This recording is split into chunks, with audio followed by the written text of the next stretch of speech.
Hey everyone, how is it going? Today, I would like to discuss the Laramie Project and the Laramie Project 10 years later. So, these are a pair of plays written 10 years apart, as the title of the second one might suggest. Both of these plays are focused on the murder of Matthew Shepard. And so, for any viewers who don't know who Matthew Shepard was or what happened to him or the sort of wider importance of what happened to him, Matthew Shepard was a student at the University of Wyoming who attended the University of Wyoming back in the 1990s, mid-1990s, and he was gay. And what happened to him was one night on October 6th in 1998, he was picked up from a bar by two men. These men were named Aaron McKinney and Russell Henderson. These two men picked Matthew Shepard up from this bar, drove him out to the outskirts of Laramie, Wyoming, which is where the University of Wyoming is, beat him to a pulp, and left him tied to a fence. Basically left him for dead. By that point, Matthew Shepard was not dead. He actually laid there barely holding on to life for about 18 hours, tied to a fence by himself before he was found by someone, and that someone called 911. And he didn't die until several days later. And there was this huge media firestorm around this event, around this hate crime, as it is generally believed to be, and as I would agree, it is a hate crime. There was a firestorm around this event, and sort of what it meant about homophobic attitudes in the United States. And there was also a lot of media coverage of the trial of the two murderers who both ended up getting sentenced to 2 consecutive life sentences each. This was an event that got a lot of publicity.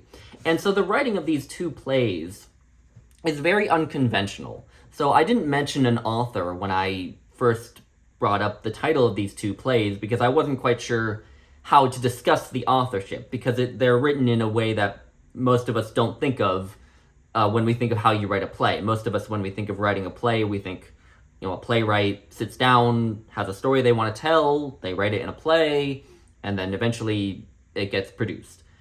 These plays, both of them, are works of what's actually called verbatim theater, which is not something I really knew about until I started to read these. And so the way that they were written was that Moses Kaufman, the sort of spearheader of both of these plays, Moses Kaufman and his collaborators, who were members of the Tectonic Theater Project, heard about what had happened to Matthew Shepard and decided, even before Matthew Shepard had died, I believe, certainly before the two men were convicted, they decided to go to Laramie, Wyoming, and conduct hundreds of interviews of people in Laramie. And I'll talk a little bit about what kinds of people they interviewed, but these were just regular everyday people in general. Some of them were involved in the case, some of them knew Matthew Shepard, some of them were involved in the criminal investigation, some of them are just regular old residents of Laramie who just happened to be there when this all happened. Eventually, at the end of the Laramie Project 10 years later, they also interview both of the killers. And so they conduct these hundreds and hundreds of interviews, and the members of the Tectonic Theater Project actually kept their own journals while they were completing these interviews. And so when the interviews were done and the members of the theater project had written their journals, they sort of came together and started to page through their transcripts of all this and workshop quotations from these transcripts as works of drama. And sort of through that workshopping process, crafted what we now call the Laramie Project and the Laramie Project 10 years later. So both of these plays are made up of verbatim transcripts of interviews and journal entries by the actors.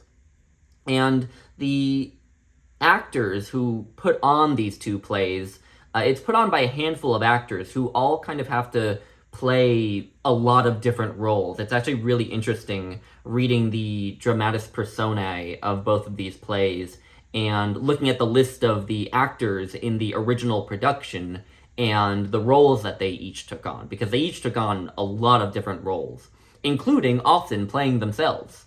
And any actors who put on either of these plays who aren't the Moses Kaufman and his collaborators would have to play the actors who participated in the creation of the two plays. And so that is how the Laramie Project and the Laramie Project 10 years later were created.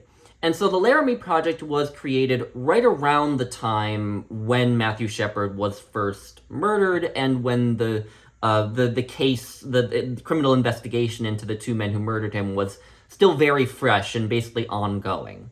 And it first was produced, I believe, in 2001. And then the Laramie Project 10 years later is just what the title suggests. Basically what the Moses Kaufman and his collaborators did was they returned to Laramie about 10 years later and conducted more interviews and did the same thing over again to kind of see what had changed or what had not changed in Laramie among the people. So that's kind of what these two plays are. Very, very unconventional in terms of what most of us think of when we think of plays. And so to just give you some examples of the people who were interviewed for both of these plays and who appear in the plays as characters, we have people like Jedediah Schultz, who doesn't really even have much association with Matthew Shepard or what happened to him. He just happened to be a drama student at the University of Wyoming and had this really compelling backstory. He wanted to go to college for theater, but knew that he really didn't have the money for it. And so he had to enter into a competition, an acting competition, to win a scholarship. And as a part of this competition, he had to act out a scene. And the scene that he picked for the competition was a scene from Angels in America by Tony Kushner, a very famous and very titanic, I think, gay play about being gay and many other things, and one of the greatest plays ever written, I think, but that's beside the point. And he just talks about how his own parents, this Jedediah Schultz, his own parents, did not want to come to see him put on this scene because they didn't approve of homosexuality.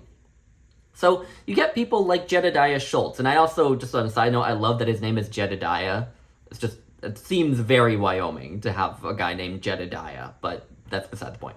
You also hear from an unnamed Baptist minister who we will touch on a little bit in a while.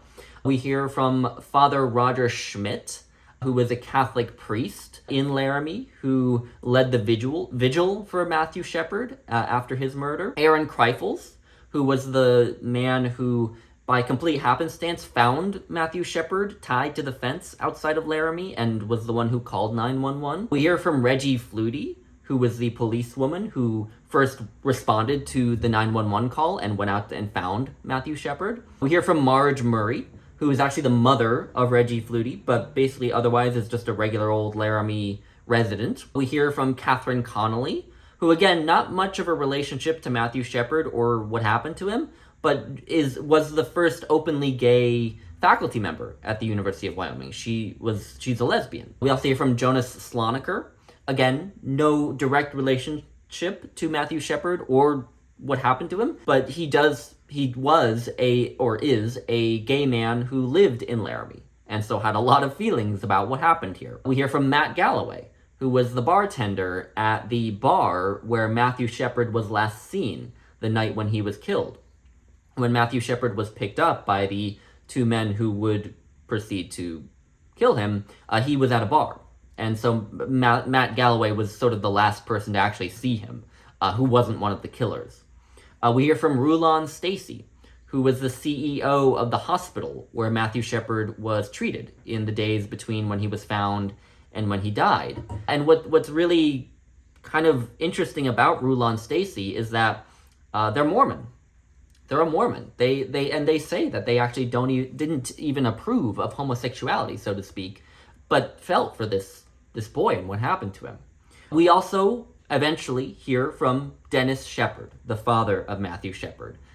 He is given a voice very close to the end of the Laramie Project. Matthew's mother we never hear from. And finally, at the very end of the Laramie Project 10 years later, we hear from the two killers. We get an interview with those two.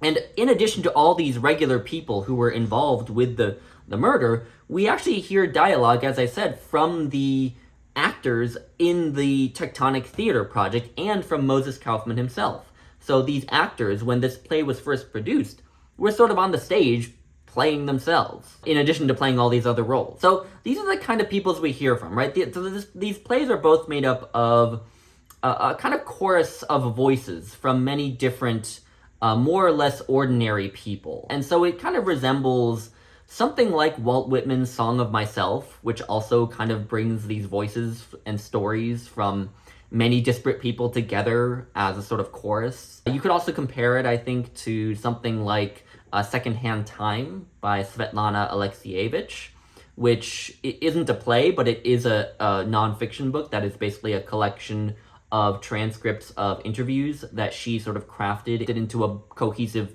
book.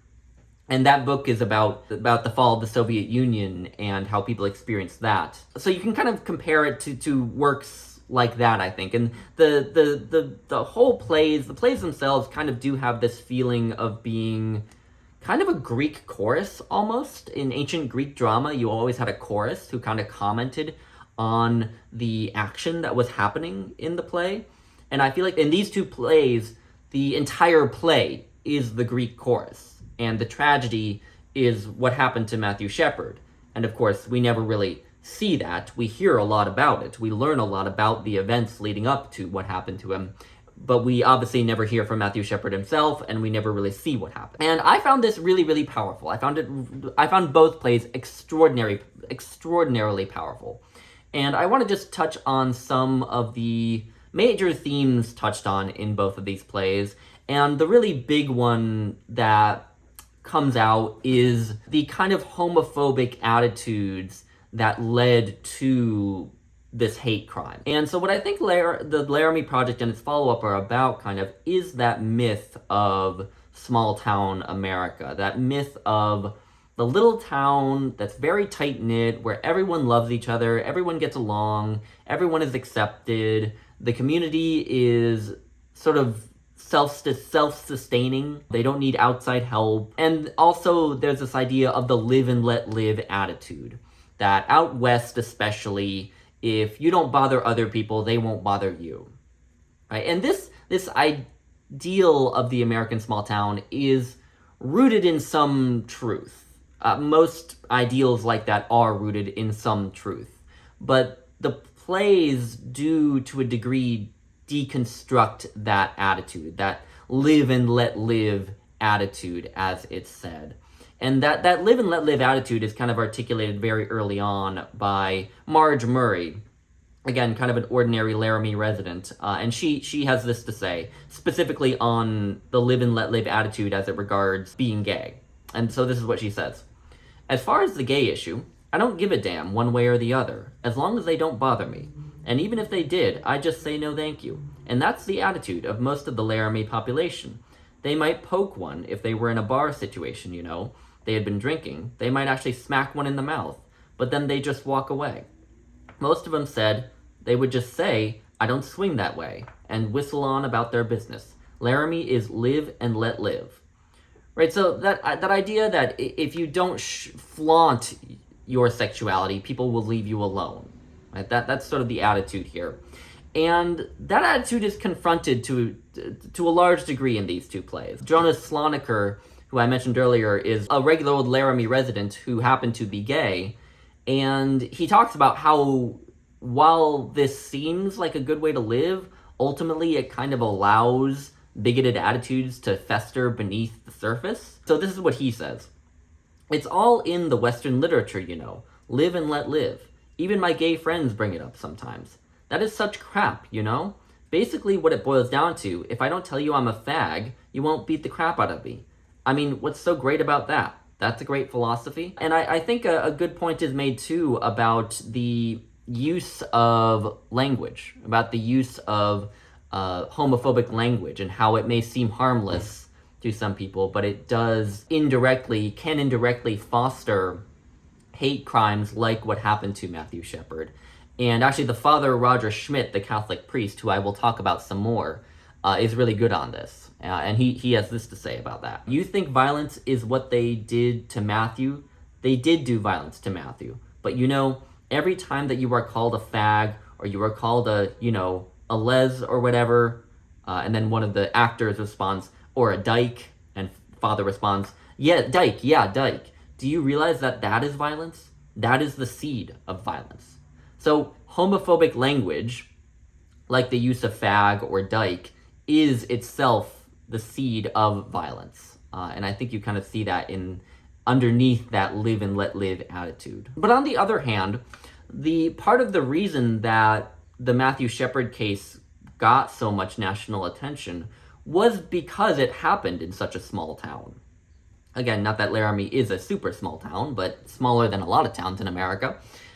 Part of the reason that it got so much publicity was because it happened in one of these tightly knit communities. And it's actually said by an unnamed news person in the play who says, "The cowboy state has its rednecks and yahoos for sure, but there are no more bigots per capita in Wyoming than there are in New York, Florida, or California. The difference is that in Wyoming, there are fewer places to blend in if you're anything other than prairie stock." So this idyllic small town, on the one hand, can allow homophobic attitudes to fester, but also the reason that there was such a strong response was because it was in one of these tightly knit small towns. And so we see throughout these plays the residents of Laramie kind of surprised at what happened to Matthew Shepard in a really bad way. Right, we see that this sort of myth of their small idyllic town being shattered by this brutal killing of a gay man. But we also see some good surprises. We also see that, again, to a degree, that ideal is rooted in a little bit of truth. That there are these people who will come together for a member of their community, regardless of his sexuality. There's a really powerful scene toward the end of the Laramie Project where the scene that's happening is Matthew Shepard's funeral. And it's an explosive scene because there were protesters at the funeral, there were supporters and so on. But at one point, a skinhead comes on the scene. And so many people, when they see a skinhead come on, they expect him to be this right-wing bigot, and they expected him to start throwing homophobic slurs and rants out at this funeral. But instead, he starts to sing Amazing Grace. And his singing of Amazing Grace is supposed to play over all the scenes that follow for a short time. And that's really powerful. And then there's the Father Roger Schmidt, this Catholic priest, who held the vigil for Matthew Shepard after his murder. And it's emphasized in the play, actually, that Father Schmidt, before the murder of Matthew Shepard, was on the record as not approving of homosexuality, of being homophobic. And yet, he held the vigil for Matthew Shepard. For him, it was his responsibility to honor this man who had had an awful thing done to him. And his opening lines are really powerful on this, so I'll read them to you. "I was really jolted because, when we did the vigil, we wanted to get other ministers involved, and we called some of them, and they were not going to get involved. And it was like, we are going to stand back and wait and see which way the wind is blowing. And that angered me immensely. We are supposed to stand out as leaders." And so he's saying that he was all in for doing this vigil, but other ministers in the area were not sure they wanted to get involved. They wanted to see where the wind was blowing. But for him, it was his duty to honor this young man who had suffered this fate. Now, on the flip side, of course, we see ministers and certain people saying very homophobic things about this event. And that brings me to that unnamed Baptist minister who I mentioned earlier. And he says one of the most awful things in the play. And I'll read you what he says about the murder of Matthew Shepard. So he says this: "Now, as for the victim, I know that lifestyle is legal, but I will tell you one thing. I hope that Matthew Shepard, as he was tied to that fence, that he had time to reflect on a moment when someone had spoken the word of the Lord to him, and that before he slipped into a coma, he had a chance to reflect on his lifestyle. And the actress who's interviewing him just says, "Thank you, Reverend. I appreciate your speaking with me."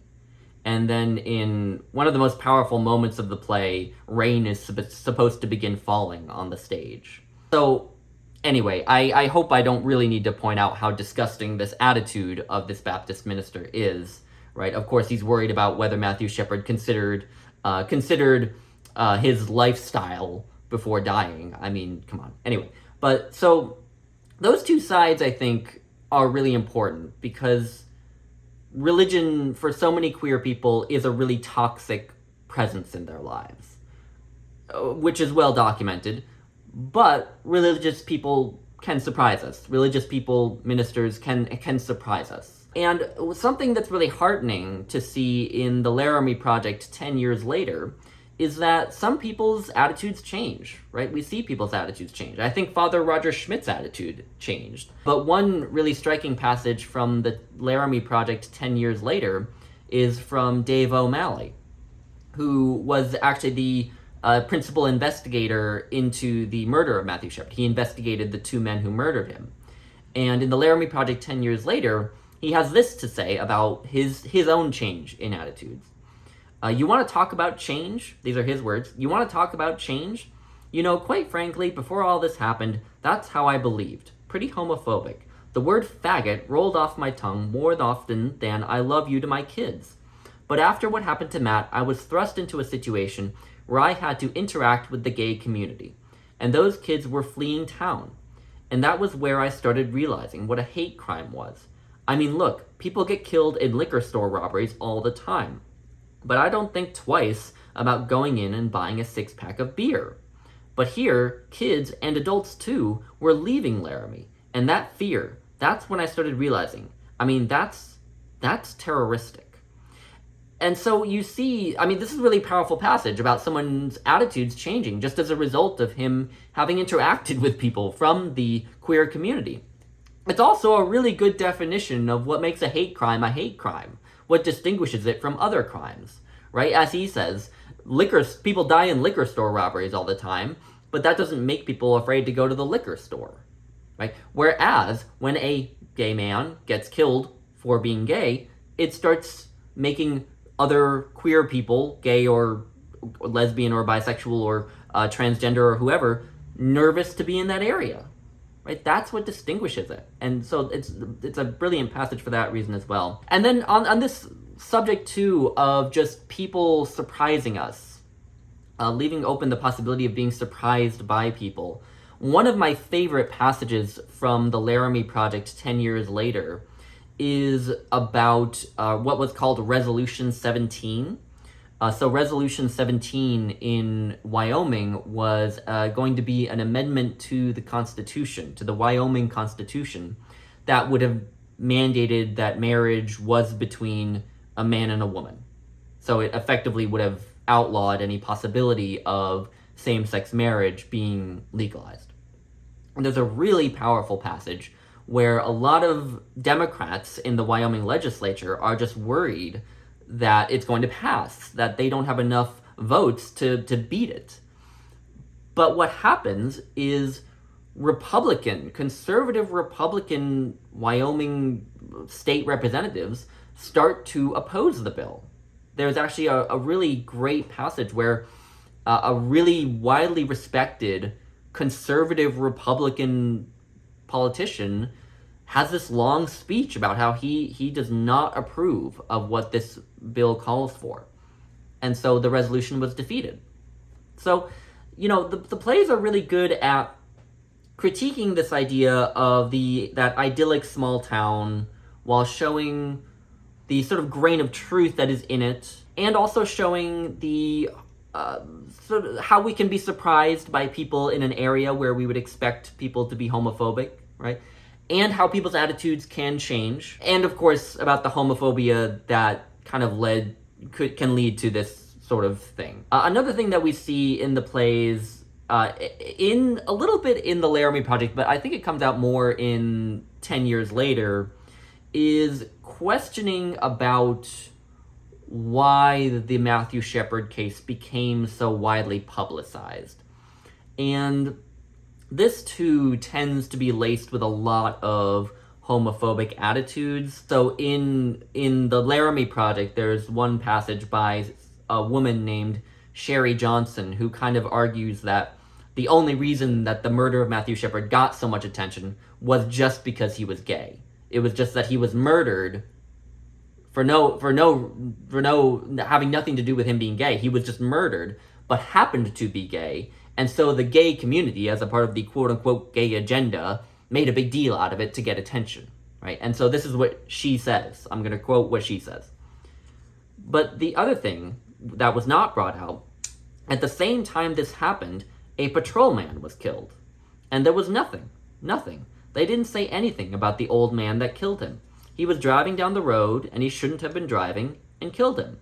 It was just a little piece in the paper. And we lost one of our guys. You know, my husband worked with him. This man was brand new on the force.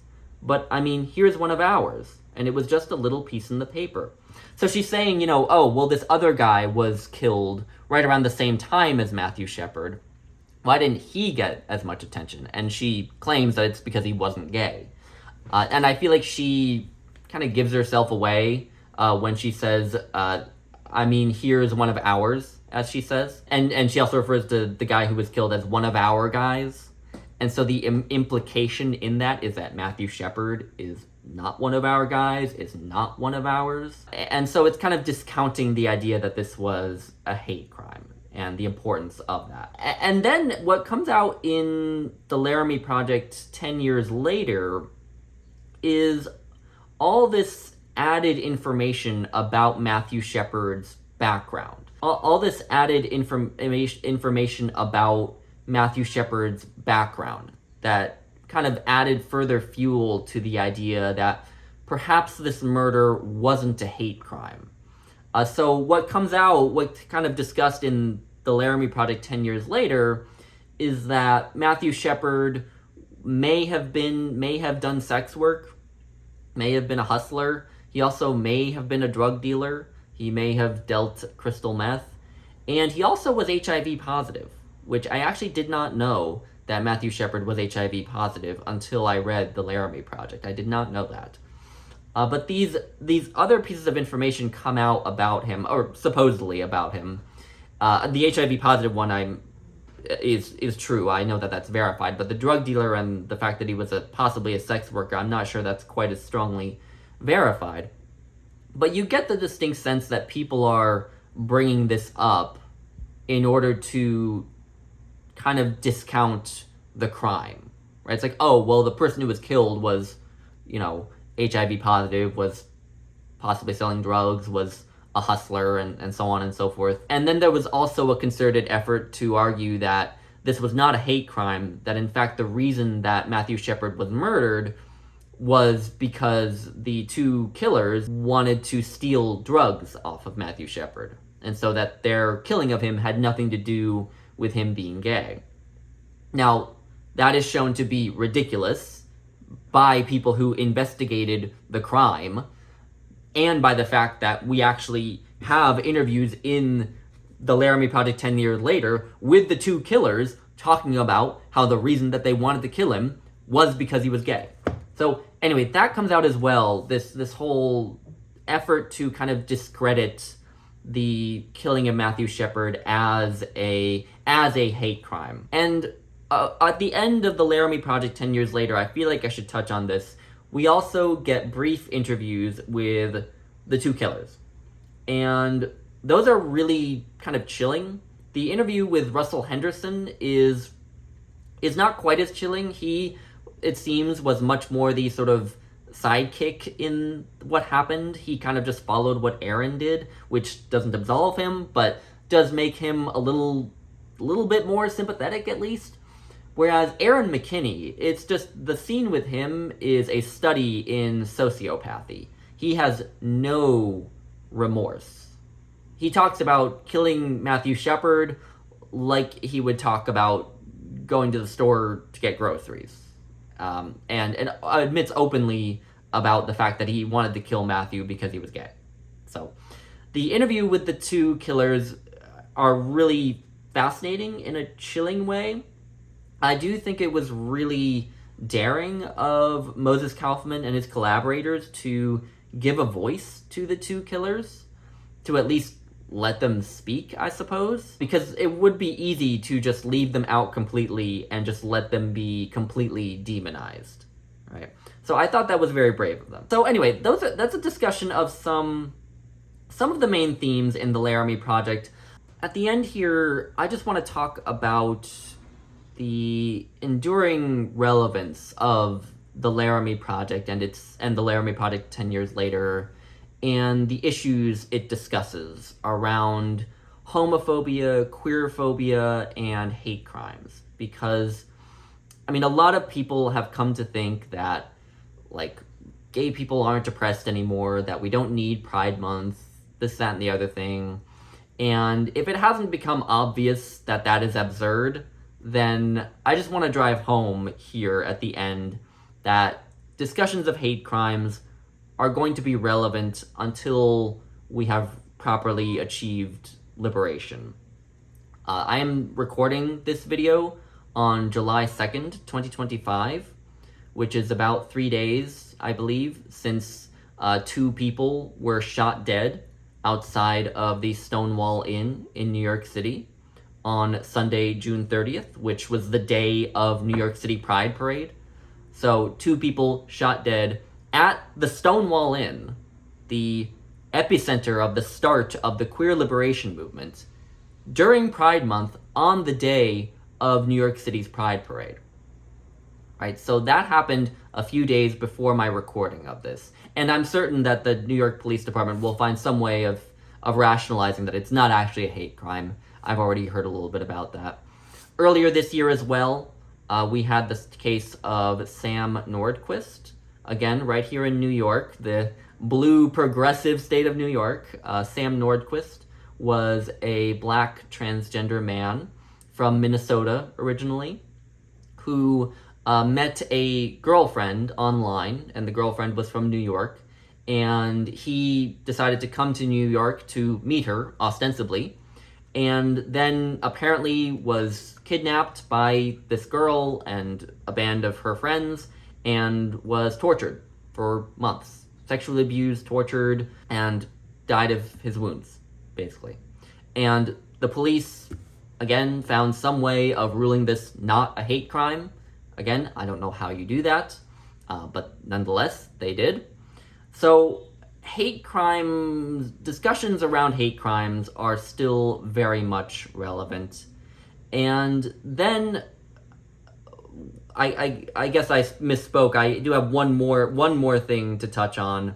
Since I mentioned Sam Nordquist, who was a black transgender man, I also kind of want to touch on an issue that's brought up in a documentary. So I'm going to recommend this documentary to anyone watching this. It's called The Stroll. It's directed by Kristen Lovell and Zackary Drucker. It's streaming on Max, or HBO Max, if you want to watch it. It's a history of transgender sex workers who worked in the 80s and early 90s in the meatpacking district of New York City. But the piece of it that I'm going to reference here is one sort of short passage of this documentary that discusses the murder of Amanda Milan. Amanda Milan was a black transgender woman and a sex worker. She was stabbed to death on June 20th of 2000, also during Pride Month. And there was some publicity around this. There was a politicized funeral that was organized for her by, among others, Sylvia Rivera, the legendary transgender activist. And about 200 people showed up to this politicized funeral. Right. And the reason I bring this up is because when you compare the 200 people or so who showed up to the funeral of this black transgender sex worker, compare that to the widespread riots and media coverage and storm and having 2 plays written about it that happened around Matthew Shepard's murder, right? And I don't bring this up because Matthew Shepard's murder should not have gotten all that attention. I don't bring it up for that reason. I bring it up for the same reason that it's brought up in the documentary, which is that transgender people, historically, have kind of been forgotten about in the queer liberation movement and in discussions about hate crimes and discrimination. They so often are forgotten. And so I wanted to end this video touching on this issue because it's relevant to the Laramie Project, I think. So anyway, that's all. I'll leave it at that. I would really love to hear any thoughts from any of you about the Laramie Project, about the murder of Matthew Shepard, about the Stroll, if you've watched it, or anything else. Please let me know what you think, your comments and questions, and I will leave it at that. So talk to you all soon.